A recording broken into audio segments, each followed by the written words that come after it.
Hi guys, welcome back to another video. So today we are building a biltong box, which is effectively a food dehydrator, but it doesn't use any source of heat, rather just light airflow.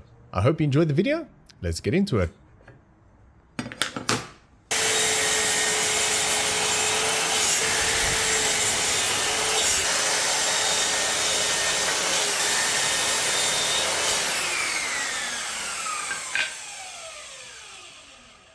Just a quick one, while we are sanding the edges of the planks that we'll end up using for the frame of the biltong box, a staggering 82.7% of people that watch my content are not subscribed to the channel. So I'd greatly appreciate it if you could take a second and hit that subscribe button. It helps the channel out a lot, which means I can make more regular and higher quality content for you guys. It'll really mean the world to me. Thank you. Back to the video.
I feel like this is probably a good chance to address the fact that I am sinking all of my screws using a drill rather than an impact driver, and there's a very good reason that I'm doing that, and that reason is I don't have an impact driver and they're quite expensive, so yeah, the drill it is.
what I'm doing here is I'm cutting the inlet for the box. So what I ended up doing is I mounted 2 fans on top of the box in a suction configuration, so air is drawn into the box through this inlet and then out the top.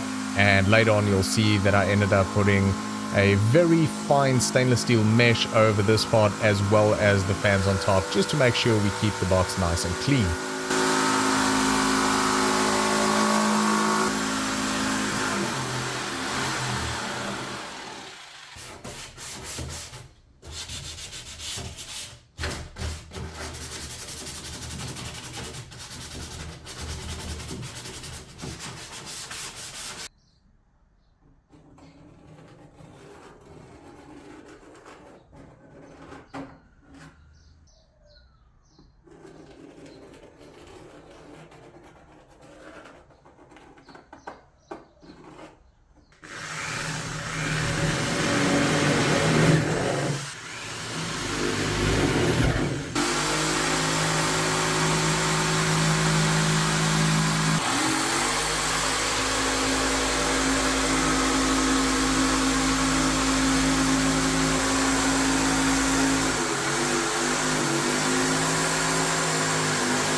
Here you can see one of the planks that I'll be using for the frame of the door, and you can see that cavity down the middle. Now I used a router to make that. Unfortunately I don't have any footage of it since I didn't do that at home, but pretty straightforward. Just use a 3mm bit and ran it along a straight edge, and that just means that the perspex can slide into that cavity and you end up with a nice clean looking door from both sides.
Here we are fitting the hinge for the door, and unfortunately, as you can see, I had to put it on the front of the door, which definitely wasn't what I was planning on doing. Unfortunately, when I put it on the side as you normally would, it just left a big gap and the door wasn't sealing very well. So this is definitely not the ideal solution, but it is what ended up working the best in the end.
There we go. Idiot.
So here we are installing the fans and the filters for the top of the box, and Bagel kindly giving me a hand, which is always welcome.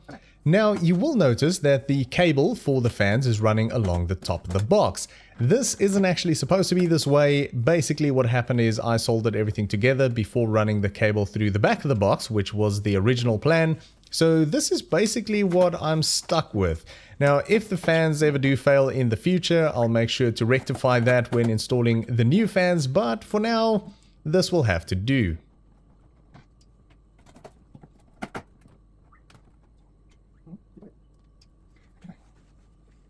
And finally, we have the final product. So I'm very happy with how this all turned out in terms of performance as well as the looks of the box. And you can also see my first batch of chili bites over here, which did turn out really well. But that is going to be it from me for today. So thank you for watching. I really do appreciate it, and I hope to see you in the next one. Bye for now.